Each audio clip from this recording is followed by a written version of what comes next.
Hello YouTube, welcome back current subscribers. If you're new, feel free to subscribe. In this video, I'll show you how to replace the battery in a Cruze flip key fob. First step is to pry off the back. Insert your flathead into the small hole on the bottom of the key.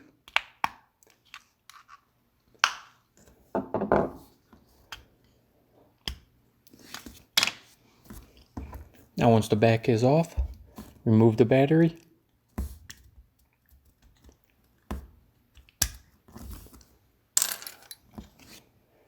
Now insert your new battery. Make sure the plus side is facing you. Put the cover back on. First get this corner in.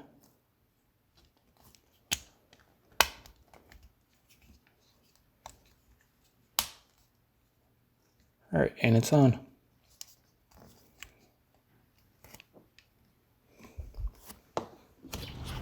Finally, make sure it works.